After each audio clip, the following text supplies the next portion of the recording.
Bonjour à tous. Donc je ne suis ni financier ni assureur, j'ai jamais bossé dans la banque, je le jure. J'ai fait de la logistique toute ma vie et je vais essayer de vous expliquer pourquoi est-ce que je suis là devant vous aujourd'hui. Donc 1 minute pour vous expliquer ce qu'on fait dans la logistique et puis une autre minute pour vous expliquer ce qu'on fait en lien avec nos amis les financiers.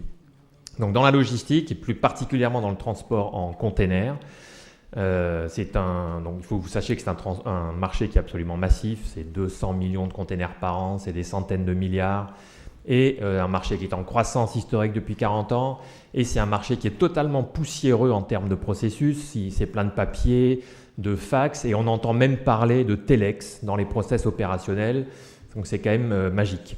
La raison pour laquelle ça se passe comme ça, c'est qu'un transport basique entre le milieu de la Chine et le milieu de la France, il y a une dizaine de sociétés qui sont impliquées les unes derrière les autres.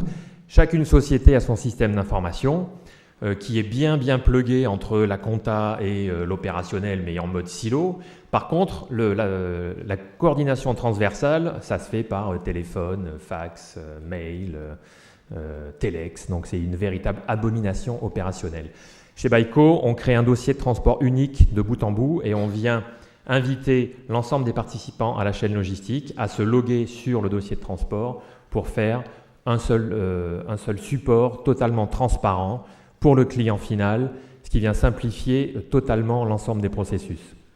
Alors, aujourd'hui, on est présent sur 40 pays. Je tiens à signaler qu'étant basé à Marseille, notre première facture a été sur un transport entre un partenaire chinois et japonais. J'adore ça. Et la raison pour laquelle on est devant vous aujourd'hui, c'est que dans 15% des cas dans les transports dans le monde, les banques interviennent pour faire des crédits documentaires et des crédocs, et que si les process étaient compliqués sans crédit documentaire, c'est une abomination totale dès qu'il y a un crédoc pour le client final. Et donc on vient avec nos partenaires bancaires simplifier l'ensemble de ces processus. Le sous-jacent business qui est derrière les échanges en mode crédoc, c'est 3 000 milliards de dollars.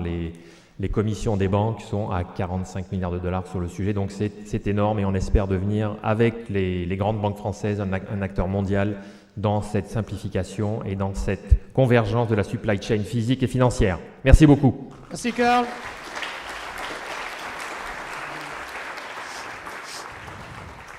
Et voilà votre labellisation des mains de Jean-Claude. La photo